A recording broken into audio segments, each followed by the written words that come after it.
desde el momento en que el postulador le propone, solicita al obispo correspondiente de la diócesis en la que ha muerto que se abra el proceso.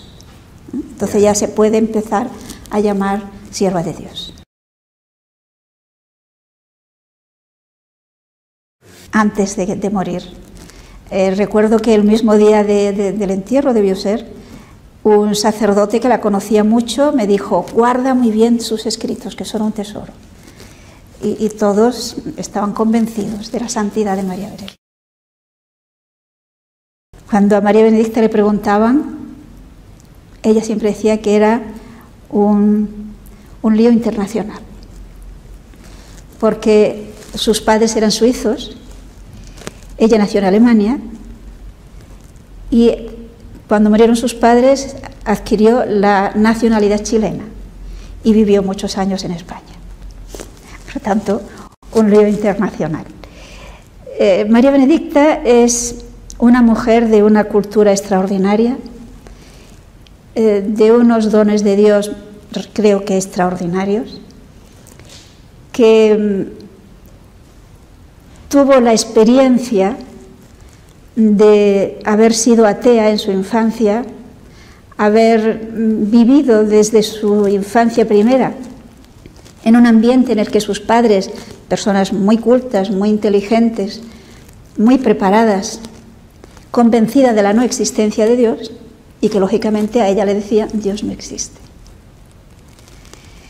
Entonces ella, pues en su infancia, como ella decía, los niños creen a sus padres, y por lo tanto ella era convencida atea.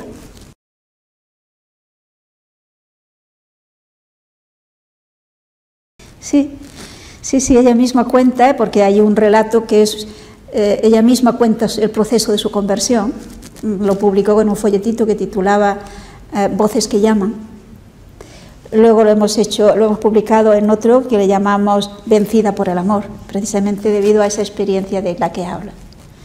Porque María Benedicta, siendo atea, desde muy pequeña, era una persona que tendía a profundizar en sí mismo. Es más, ella, recuerdo que me contó en una ocasión una experiencia cuando tenía solo 4 años, que con sus padres hicieron un viaje a Suiza. Ella decía que era la única vez que fue a Suiza, y allí pues vieron, entre otras cosas, visitaron un parque, por lo visto era un parque famoso, donde había habido un ermitaño, y allí había una frase de aquel ermitaño en el que hablaba del silencio, una frase en latín que no recuerdo en este momento, y que ella a sus 4 años ya preguntó: ¿y qué quiere decir esto? Y cuando su madre se lo explicó, ella repetía aquella frase, buscaba rincones cuando ya estaba en su casa y repetía aquella frase. Eso quiere decir que ha sido una persona siempre de una inquietud profunda de búsqueda de la verdad y de búsqueda del sentido de la vida, ¿no? Y entonces cuando se trasladaron a vivir a un pueblecito del sur de Chile, a Puerto Octay, allí había católicos y protestantes, y una niña protestante en la calle jugando pues le preguntó: oye, ¿tú qué eres, católico o protestante? Y claro, ella nunca había oído eso de católicos y protestantes, porque en su casa no se le había hablado. Y le preguntó: ¿se lo diré a mi mamá? Y se fue a preguntárselo a su madre, y cuando su madre le dijo: pues bueno, mira, di que eres católico, que eres protestante, perdón, porque sus padres eran de origen protestante. Ella, que era muy curiosa, le preguntó: ¿y qué diferencia hay? Entonces ya debía tener 8 o 9 años. Entonces preguntó: bueno, ¿y qué diferencia hay entre ser católico o ser protestante? Y a la madre se le ocurrió decir: pues mira, porque los católicos adoran a una tal María, Madre de Jesús. Y esto era, ella decía, lo único que sabía de la Virgen, lo único que sabía de la religión católica. María, la madre del niño Jesús, que sí, con motivo de la Navidad, sabía lo que era el niño Jesús. Y entonces, esta experiencia que ella tuvo, pues, más o menos a esa edad, 8 o 9 años, ella explica que despertó temprano, digamos, le despertaron las campanas de la parroquia, y entonces sintió internamente un impulso a invocar a la Virgen. Y entonces dice que se sentó en la cama porque estaba enferma y su padre la había dejado aquel día levantarse más tarde, y juntó las manos e invocó a la Virgen. Con la intención de invocarla repitió su nombre: María, María, María. Ella siempre decía que la Virgen tuvo una influencia especial, yo diría especialísima, en su vida, sobre todo antes de su conversión. Yo conviví con ella más de 20 años, 21 años y unos meses. Ella siempre decía que la Virgen María la llevó a Jesús y después de su conversión lo que prevaleció fue su amor a Jesucristo. Siempre mantuvo una gran devoción a la Virgen. Por ejemplo, ella rezaba cada día el rosario, las 3 partes del rosario, entonces no estaba en los misterios de luz, ¿no? Pero en su vida espiritual, por los mismos escritos íntimos que conservamos, prevalece ciertamente el amor a Jesús. La conversión de María Benedicta, yo me acuerdo que un sobrino suyo definió a María Benedicta como la versión femenina de San Pablo. Y es que hay un paralelismo realmente, ¿no? San Pablo quiso perseguir a la Iglesia y justamente en esa su actitud de persecución, Cristo le sale al encuentro y le cambia. María Benedicta, después de esta primera experiencia espiritual, digámoslo así, que hemos dicho antes, ¿no? De su movimiento interno a invocar a la Virgen, nunca más, digamos, durante años, nunca más hubo ese tipo de inquietud. Es decir, esa gracia especial que le moviera a orar. Pero sí que había en ella un deseo profundo de buscar la verdad. Y ella contaba, por ejemplo, que a los 12 años más o menos, su madre, que quería que fuese una persona muy culta, María Benedicta, pues le hizo leer los evangelios. Y ella decía que ella se veía todavía sentada en su habitación junto a la ventana en el suelo, leyendo los evangelios y llorando. Porque decía, ese Jesús tan bueno, que cuentan los evangelios, ¿cómo quisiera yo que fuera Dios? Pero claro, como no hay Dios. Posteriormente, como era una joven muy estudiosa, pues sus padres tenían miedo de que les pasara algo, exagerando en su tiempo dedicado al estudio, y el padre a veces la llevaba, porque su padre era médico en este pueblecito del sur de Chile, en Puerto Octay, y le pedía que le acompañara a visitar a los enfermos. Y mientras su padre pasaba la visita a los enfermos en el hospital, ella quedaba en una salita. Este hospital lo regían unas religiosas y habían puesto en aquella salita un cuadro del Sagrado Corazón de Jesús. Y para ella aquel cuadro del Sagrado Corazón de Jesús representaba a la Iglesia Católica, que ella odiaba, porque su madre le inculcó ya finalmente el odio a la Iglesia Católica. Y entonces, en el momento que estaba ella sola, en aquella salita, se plantó frente al cuadro del Sagrado Corazón y con las manos así le amenazó diciendo: te prometo que haré todo el mal posible a la Iglesia.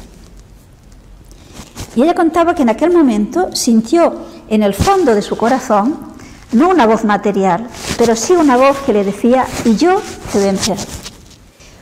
Pues el proceso hasta llegar a ser la María Benedicta propagadora, la María Benedicta apóstol, pasaron unos cuantos años y muy duro para ella, porque ella llegó a la conclusión, en aquel momento que tuvo aquella experiencia frente al Sagrado Corazón, tuvo la certeza de que un día sería católica, pero ella eso no lo quería de ninguna manera. Y entonces ella, que era, era una persona radical, no entendía de términos medios. Y entonces ella estaba convencida, porque la había convencido su madre, que era la que la educó, no solamente la educó, sino la que le dio, el colegio al cual asistió fue simplemente su madre, ¿eh? Fue la que la instruyó también, hasta los 17 años más o menos. Entonces, a esa edad, unos 17 años, los padres decidieron que marchara a Santiago para prepararse para poder pasar a la universidad, porque hasta entonces toda la educación, toda la formación la había recibido en alemán, y claro, tenía que traducir al castellano, etcétera, ¿no? Y ella marchó a Santiago con la voluntad decidida de conocer la religión católica, pero para así poder combatirla mejor, porque ella decía: a un enemigo, para combatirlo hay que conocerlo. Entonces llegó a Santiago con esa decisión de conocer la Iglesia Católica para así poderla combatir mejor. Porque su madre le decía que la Iglesia Católica era la responsable de todos los males del mundo, sobre todo los sacerdotes y sobre todo, decía, los jesuitas. Pues ella estaba convencida. Su madre le había dicho que los sacerdotes no creían lo que decían, que eran unos embaucadores del pueblo. Y, como digo, llegó a Santiago con la voluntad decidida de estudiarla para así poderla combatir. Y efectivamente, comenzó cuando llegó a Santiago por solicitar entrar a las clases de religión del liceo donde ella estuvo, digamos, matriculó para poder hacer todos los exámenes que necesitó hacer. Pero la directora de este liceo no se lo permitió porque decía: tú no eres creyente, tú no eres católica, por lo tanto, no. Entonces ella escribió al sacerdote, que era el profesor que daba la religión, si acaso le podría dar clase a ella particularmente. Y este hombre le respondió enseguida, rápido, a vuelta de correo, y se ofreció a ir a su casa, a la casa de una señorita que también tenía alguna relación con este liceo, para allí darle las clases de religión. Y claro, ella cuenta con mucha gracia que cuando empezaron el primer encuentro, pues el sacerdote quiso demostrarle la existencia de Dios, quiso preguntarle si ella se haría católica, si él la convencía. Y ella decía: es que no me va a convencer. Y claro, le preguntó: entonces, ¿por qué quiere estudiar? Y claro, ella no podía decir la razón. Y por consiguiente dijo: bueno, es que ahora me interesa como me puede interesar otro día cualquier otra filosofía. Y cuando empezó a enseñarles, le dijo: yo no creo en Dios, le dijo ella. Y eso es extraño, dice: ¿pero cómo? Si no hay ateos. Y ella le dice: pues aquí estoy yo para demostrarle que hay ateos, o sea, en este plan, ¿no? Y bueno, hubo toda una serie de clases, pero lo interesante es que María Benedicta observaba a este sacerdote, porque claro, le habían convencido de que era un embaucador. Y entonces ella veía cómo, cuando este sacerdote salía de sus clases en el liceo, cruzaba la calle, entraba en una iglesia, hacía la genuflexión ante el Santísimo y se arrodillaba para orar. Ella, sin que él le viera, se metía detrás para ver qué hacía. Entonces, y esto la verdad realmente es interesante, porque cuando ella vio la actitud de este sacerdote, el sacerdote no sabía que le estaban mirando, con qué devoción hacía la genuflexión y cómo se ponía a orar. Claro, ya llegó a la conclusión: este hombre cree, no es un embaucador. Lo que me dice a mí, él lo cree. Por lo tanto, mi madre me ha mentido en esto, sin querer, pero lo ha hecho, me ha mentido. ¿Y cómo sé yo si no me habrá mentido también las demás cosas? Entonces, esto ya hizo que cambiara la actitud de conocer la religión católica para combatirla, sino que ahora ya la quería conocer para ver si realmente allí era la verdad. Y bien, el proceso sería largo, nos llevaría muy lejos contar todos los detalles. Finalmente, cuando el sacerdote la convenció racionalmente de la existencia de Dios, ella dice que el sacerdote se tuvo que meter en todas las profundidades de Santo Tomás y decía: a Santo Tomás no hay quien le pueda. Entonces le dijo al sacerdote: mire, usted me ha convencido, pero no creo. Y el sacerdote le dijo: yo la puedo convencer, pero la fe es un don de Dios. Eso se lo tiene que pedir a Dios.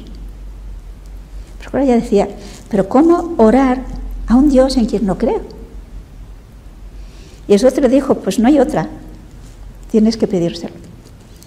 Entonces ella decía que se inventó una ejaculatoria, decía que no tiene indulgencias, hay mucha gracia cuando le digo, una ejaculatoria que decía: Dios mío, si acaso existes, dame la fe. Y esto lo iba repitiendo una vez y otra vez y otra vez. Y realmente Dios la escuchó, y en una procesión de la Eucaristía, como preparación para un congreso eucarístico, que la señora en cuya casa tenían las clases, que luego fue su madrina, la invitó para ir, pues cuando pasaba el Santísimo, ella tuvo la convicción interior: ahí está Dios, y comenzó a creer. Y entonces decía que arrastró a su madrina, que la pobre mujer tenía dificultades para caminar y por eso no había ido a la procesión, sino que se había quedado para verla pasar. Dice, literalmente la arrastró para ir detrás de la Eucaristía. Fue la gran devoción de María Benedicta a la Eucaristía y la Santísima Virgen como digo, sobre todo hasta llegar a encontrarse con Cristo.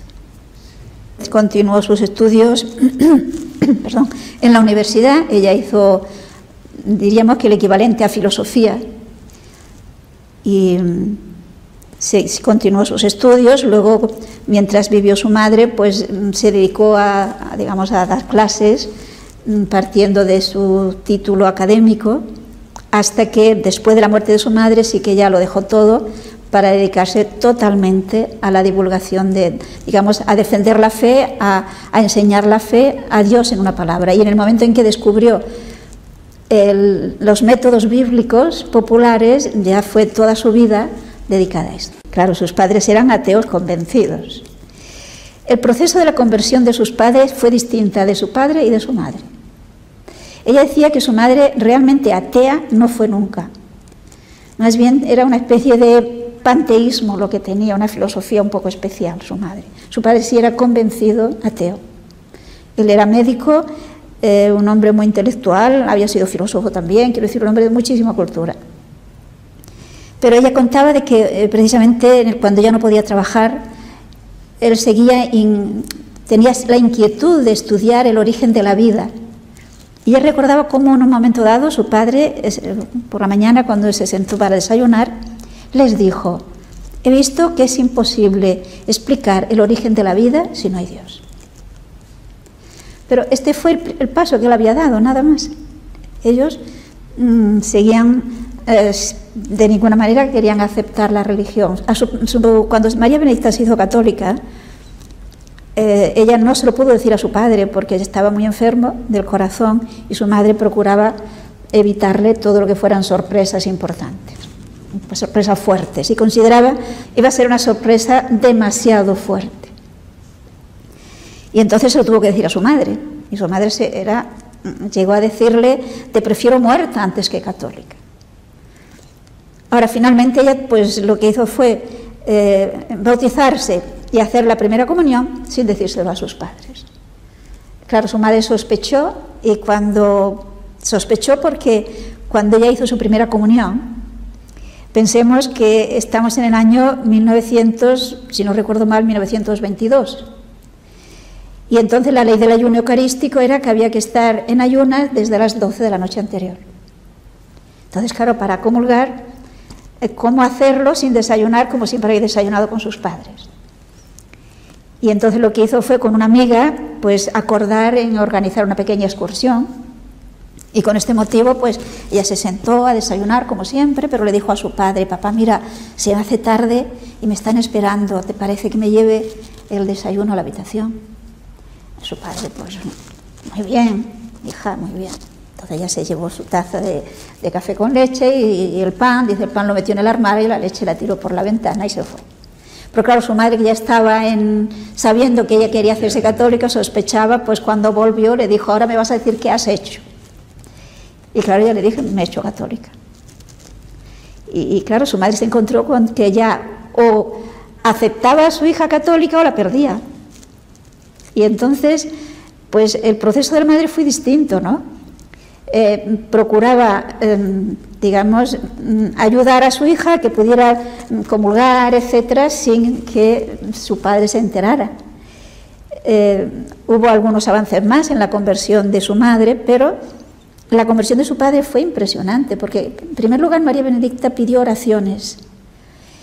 Ella comprendió la importancia de la oración y entonces pidió oraciones a todos los conventos de Santiago y, si no recuerdo mal, a todas las carmelitas de todo Chile. Es decir, todas las que ella tuvo conocimiento les estuvo escribiendo, y a los sacerdotes, pidiendo por la conversión de sus padres. Parecía en principio que no producían ningún efecto, no recuerdo exactamente cuántos años pasaron, no sé si fueron 4 o 8, no me acuerdo exactamente cuántos años pasaron, y finalmente el padre, que era un hombre que había tenido muchos aciertos en medicina, que como digo ya había dejado la medicina del pueblo, se había trasladado igualmente a Santiago.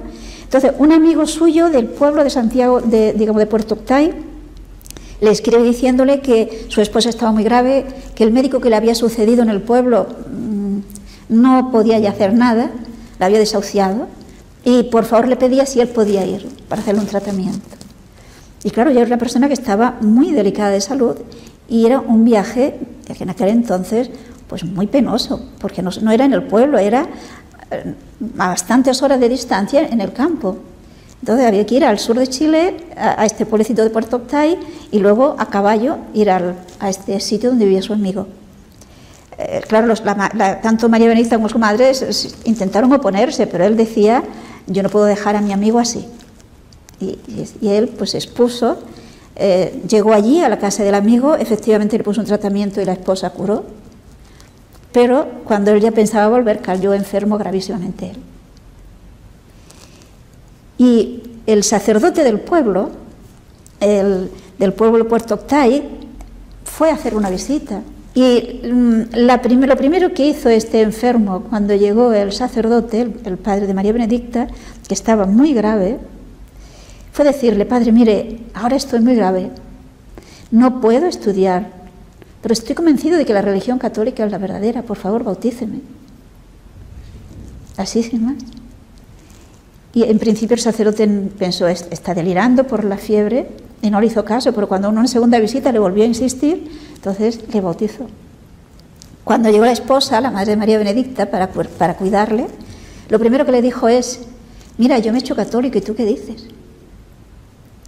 Y claro, entonces ella se encontró con que la hija católica y el marido católico le dijo para que se pusiera contento, pues bueno, también me haré católico, pero ella no pensaba en las prisas del marido.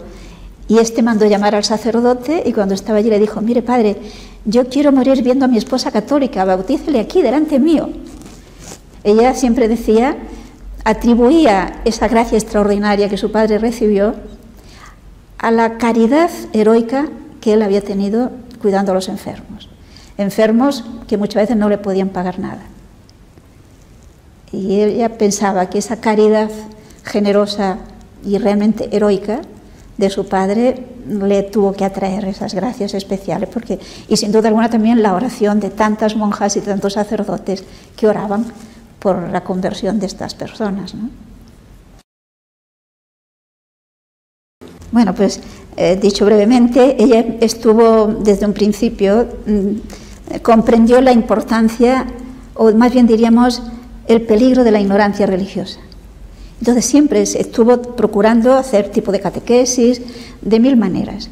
Pero en un momento dado, un grupo que ella atendía de personas obreras, personas sencillas de Valparaíso, en Chile, se encontró con que una de ellas, y ella vio que fue un proceso muy sincero, acabó haciéndose protestante. Y claro, para ella aquello fue demasiado fuerte. ¿Cómo es posible que un católico se haga protestante? Y entonces le dijo fue al obispado y consultó y les dijo, mira, es que yo he visto este caso concreto y aquí ciertamente la han convencido, ella está convencida de que la verdad es la religión que ella ha adoptado ahora. Y ella decía, a mí me gustaría meterme a ver qué hacen para conseguir estas conversiones sinceras. Y en el obispado le dieron todos los permisos y autorizaciones para que entrara a conocer a fondo el apostolado de todos aquellos movimientos religiosos evangélicos, diríamos hoy, ¿no? Y efectivamente ella con otra amiga, como que cuando le preguntaban, iba a los lugares, a los centros donde se estudiaba en las reuniones de los protestantes, ¿no?, de los evangélicos, y entonces cuando le preguntaban, bueno, ¿y tú de qué denominación eres? Ella decía, bueno, mis padres eran luteranos, pero a mí no me gustan. Y ya no le preguntaron más. De esta manera ella pudo averiguar pues los métodos, toda la propaganda que hacían, los lugares en los que se reunían, etc. Entonces ella se dio cuenta que precisamente estas conversiones sinceras se debían al estudio de la Biblia. Fue un estudio, el de las sectas en Valparaíso y en Santiago, que tardó más de 2 años. Después hizo un informe que lo entregó al obispado y en el obispado lo mandaron a Roma. Y claro, cuando lo entregó en el obispado, allí le preguntaron, bueno, ¿y qué tenemos que hacer nosotros? Y claro, su respuesta era lógica, pues hagamos lo mismo que hacen ellos, pero en católico. Entonces, claro, le dijeron en el obispado, pues empiece usted.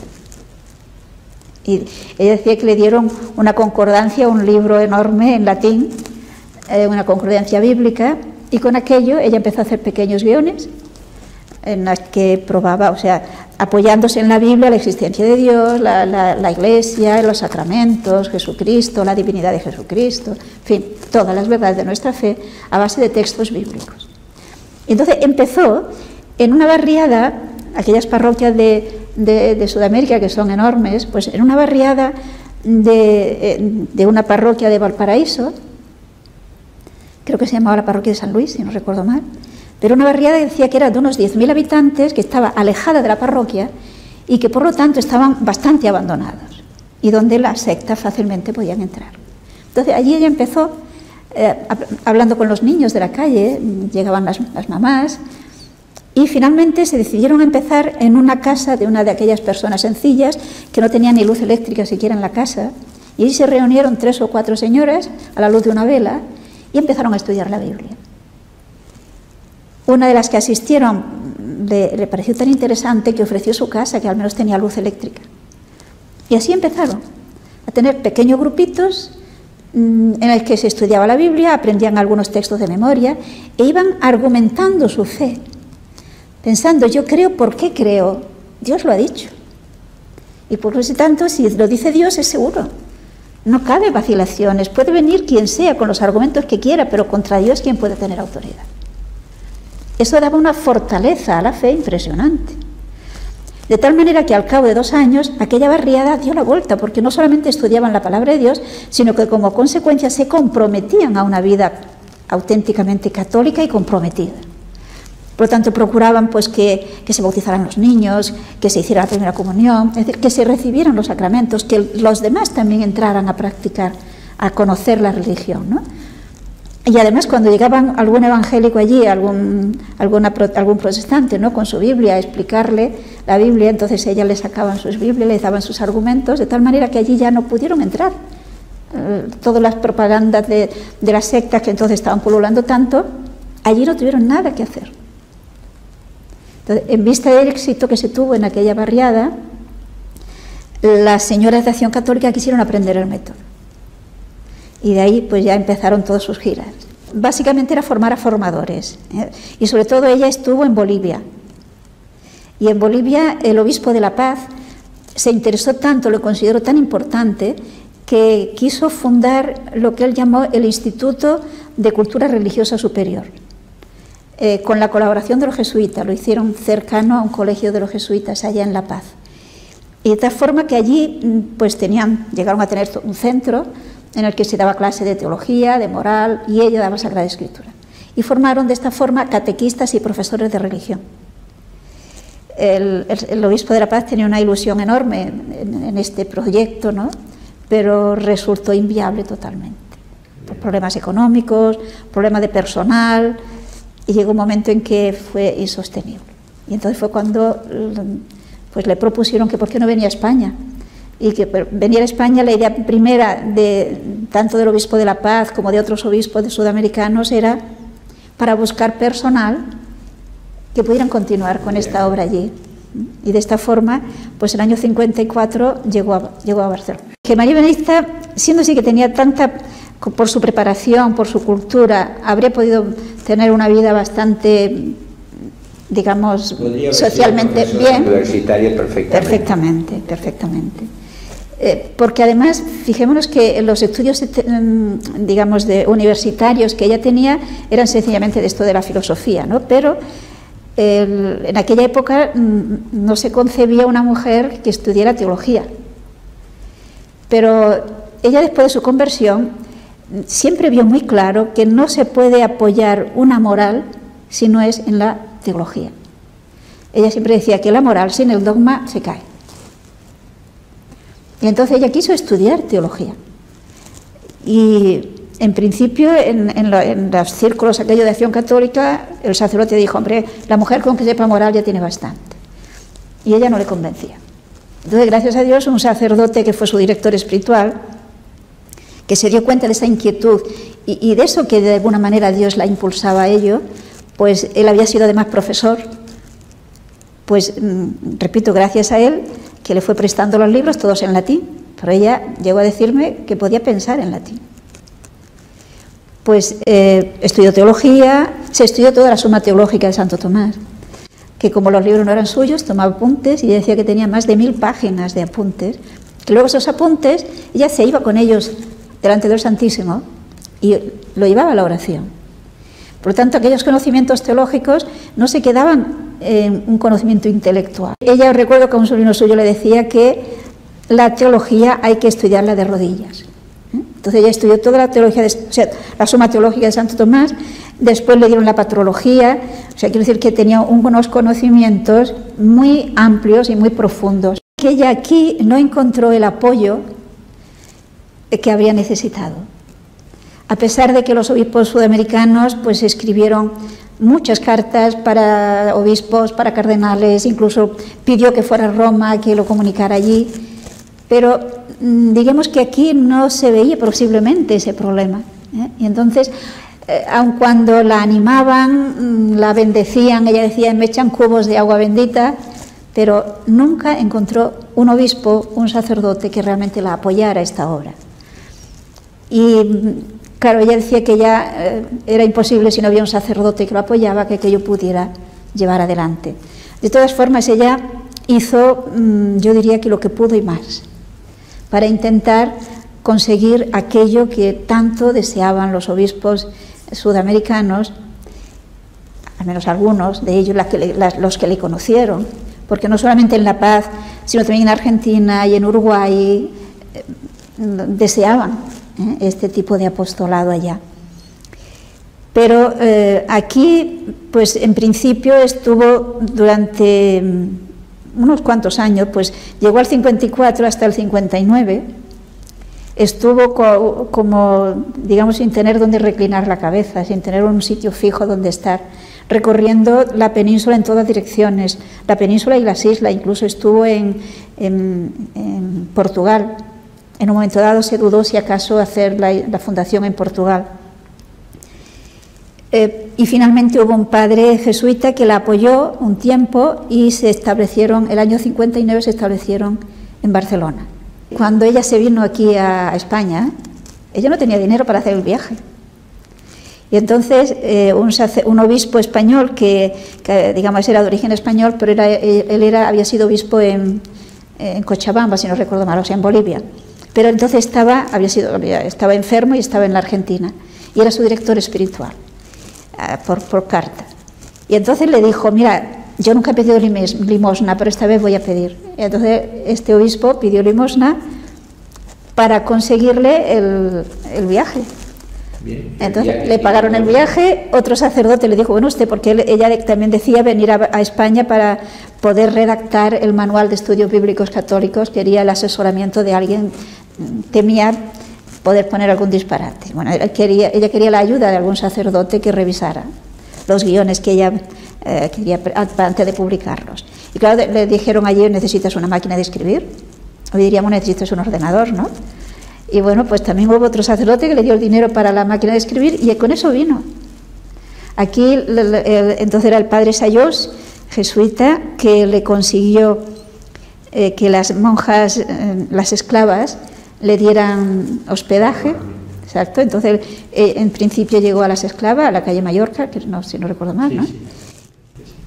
Pero bueno, ahí estuvo, quiero decir que enseguida aquella casa la transformaron y tenía que marcharse, o sea, quiero decir que ha estado así en el aire durante tiempo. Después las hermanas de Betania, en un momento en que tenía que marcharse, no sé si le habían dado un plazo de unos cuantos días más, la providencia intervenía. Entonces intervino una religiosa de Betania, que también tienen origen en Chile y que la conocía, le vino a hacer una visita y ella les puso su problema. Y estas la recibieron en su casa también. Y bueno, y así estuvo viviendo totalmente de la providencia. Sin disponer de ninguna entrada fija durante toda su vida. Yo diría que uno de los dones extraordinarios, me atrevo a decir, que Dios había dado a María Benedicta era precisamente el don de la oración. Ella tenía un reglamento en el que se comprometía a hacer un mínimo de 4 horas de oración diaria. Mínimo, normalmente hacía más. Pero tanto en sus escritos íntimos como en datos que se saben por su correspondencia, como lo que a mí misma me dijo, era una persona que vivía habitualmente en la presencia de Dios. Es decir, ella llegaba a decirme que si venía alguien a hacerle una consulta, a veces problemas complicados, ella estaba escuchando a esa persona, pero no perdía la presencia de Dios. Entonces, diríamos, escuchaba desde su contacto con Dios. E incluso hubo momentos, hay datos que consta que fue ciertamente así, en los que ella incluso tenía el don de leer en la conciencia de alguna de estas personas. Ella decía que no podía leer en la conciencia siempre que ella quería, era algo que Dios le daba. Pero era tal su vivencia de la presencia de Dios que generalmente no veía lo que había a su alrededor, ni quién veía a su alrededor. Yo tuve experiencias que realmente eran curiosas, porque cuántas veces, por ejemplo, íbamos por la acera, en la calle, y nos cruzábamos con un vecino. Y bueno, yo le decía buenas tardes o buenos días, según que fuera. Y cuando ya habíamos pasado me decía, ¿y quién era? No veía a la gente, no veía a nadie. En una ocasión incluso me acuerdo que habíamos entrado en un convento cuando íbamos visitando conventos de clausura, y era una zona que era muy fría, aunque era agosto, pero ella era muy sensible al frío. Y nos enseñaron las religiosas la habitación, y cuando salíamos me dice, yo aquí voy a pasar frío, habría que decirle a las religiosas si no acaso una manta. Y yo le digo, ¿ha mirado el armario? Y me dice, ¿y dónde está el armario? Y era un armario enorme, pero enorme, más grande de lo normal, que estaba justo enfrente de la puerta. No había visto el armario. Vivía totalmente en esa contemplación habitual. Ella dirá al Padre Menor que vivía en un diálogo continuado con Dios. Cuando María Benedicta explicaba la Biblia, nunca se detenía en detalles técnicos, los daba cuando hacía falta. Pero sus estudios bíblicos nunca tenían una finalidad, digámoslo así, de dar cultura bíblica, sino que también la daba, evidentemente, ¿no? Pero su objetivo siempre era ayudar a que se conociera lo que Dios nos quería decir para nuestra vida personal. Es decir, siempre era un transmitir palabra de Dios para la vida, por decirlo de alguna forma. Y otro tipo de estudios bíblicos que a veces le habían pedido, ella se negaba, porque consideraba que no servía para nada. Era un intentar captar lo que Dios nos quiere decir en cada momento, que es lo mismo para la vida espiritual como para la vida humana, para nuestras relaciones con los demás. Por ejemplo, cuando ella, una de las características de ella realmente fue su vida de caridad. Pues cuando ella quería, por ejemplo, ayudar, se hacían campañas cada año, pues por ejemplo para ayudar a las monjas de clausura, que entonces estaban en una situación de bastante pobreza, aquí en España al menos. Pues entonces ella ponía unos carteles con una serie de textos bíblicos, para animar a los que asistían a la clase, ¿no? En lo que, por ejemplo, un texto en el que decía, el que da al pobre no pasa necesidad, el que da al pobre presta a Dios. Entonces son textos que sirven para mi vida. Y este era el sentido que daba siempre a sus estudios de la Biblia.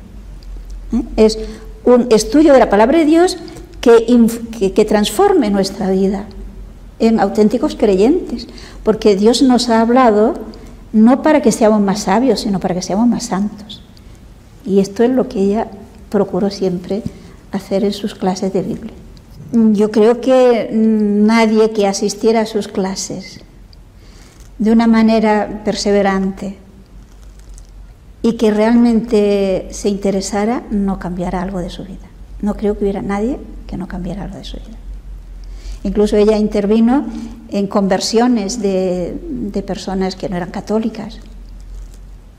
Y precisamente recuerdo una que se trataba de una persona nórdica, una chica joven que quería casarse con un chico de aquí de Cataluña.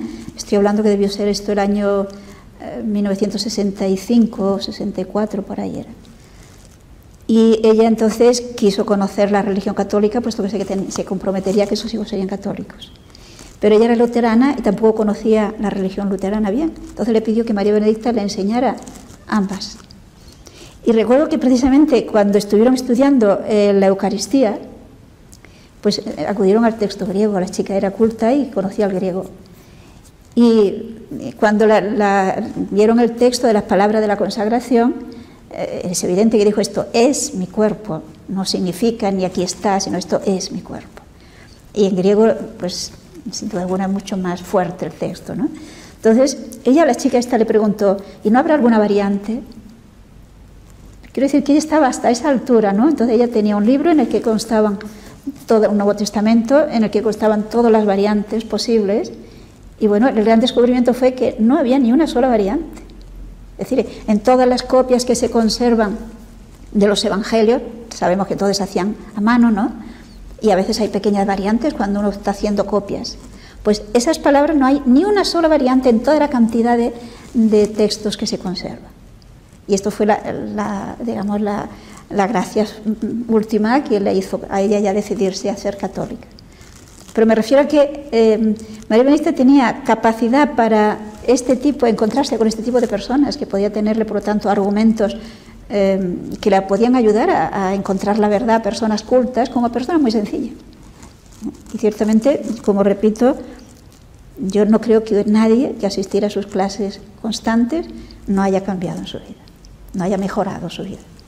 Una cosa marcadamente fuerte en María Benedicta es su amor a la Iglesia. Ella decía que no concebía el amor a Jesús sin el amor a la Iglesia. Recordemos que hay aquel texto de la carta de San Pablo, la carta a los Efesios, en el que dice que Cristo amó a la Iglesia y se entregó por ella. Entonces yo diría que en el caso de María Benedicta hay un reflejo de esa actitud de Jesús. Ella realmente amó a la Iglesia y se entregó por ella. Pensemos que recién convertida ya se sintió, recibió una luz interior que le invitaba a ofrecerse como víctima, y después de un tiempo de averiguar y de profundizar con la ayuda de su director espiritual, ella acabó haciendo un voto de víctima por los sacerdotes, porque su amor a la Iglesia le llevó al amor al sacerdote. La Iglesia no podría existir sin el sacerdote, que es el que hace que exista la Eucaristía. Es decir, la relación de amor a Cristo, amor a la Iglesia, amor al sacerdote, para ella era una cosa. Y es muy interesante ver cómo en los testimonios que yo he ido recogiendo de personas que escucharon a María Benedicta, todas tienen este recuerdo muy grabado: el amor de María Benedicta a la Iglesia. Ella intentaba que comprendiéramos que todos los dones que recibimos de Dios los recibimos a través de la Iglesia. Y de ahí que todo lo que tenía relación con la Iglesia le llegaba muy al fondo. Nunca ella, cuando no estaba todavía en Barcelona, en su ir y venir, nunca jamás aceptó dar en una diócesis unas lecciones bíblicas, un curso bíblico, sin que tuviera la autorización del obispo correspondiente. Y por supuesto, cuando llegó a Barcelona, no digamos igualmente, ¿no? El amor a la Iglesia le llevaba, por lo tanto, a un valorar la importancia del obispo como el padre de la Iglesia, la importancia del sacerdote. Y esto hizo también que ella sufriera mucho cuando veía deficiencias en algunos miembros de la Iglesia. Yo diría que fue quizás lo que más sufrimiento causó en María Benedicta. Quería aclarar una cosa, o completar una cosa. Fijémonos que ese su amor a la Iglesia le llevó a María Benedicta, conectando con un padre jesuita español, pero que ella conoció en Perú, y que este sacerdote vivió en Perú la mayor parte de su vida y allí murió, el padre Pablo Menor. Entonces ella, con la ayuda del padre Menor, pero digamos trabajó con un entusiasmo impresionante a partir del año 69-70 en la fundación del movimiento Pro Ecclesia Santa. precisamente ella comprendió que esta situación de crisis de la Iglesia tenía que superarla los santos. Y entonces, digamos que la idea básica y la forma que llegó a adquirir el movimiento por la Iglesia Santa son genuinamente de María Benedicta. Ese es su concepto del cuerpo místico, de que todos colaboramos al funcionamiento del cuerpo místico. Y entonces su idea era la de hacer que se comprometiera el mayor número posible de personas de cualquier estado, religiosa o sacerdote o seglar, anciana o joven, qué sé yo, con salud o enfermo, cualquier cristiano, que se tomara en serio la llamada a la santidad, porque esto consta en la Sagrada Escritura y además el Concilio Vaticano II nos lo urgió, cuando nos dice que todos estamos llamados y aún obligados a aspirar a la santidad dentro del propio Estado. Y entonces ella, los últimos 16 o 18 años, cada verano, en un estado de salud realmente pésimo, recorría, pero cantidad de conventos.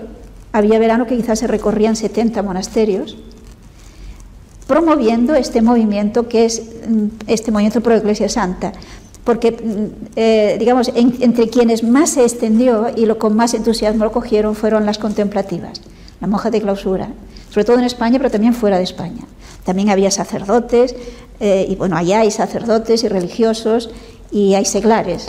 Sí, existe también el movimiento por la Iglesia Santa. Digamos que ella dedicó mucha energía, mucho entusiasmo. Pensemos que no solamente viajaba los veranos, sino que durante el año escribía infinidad de cartas.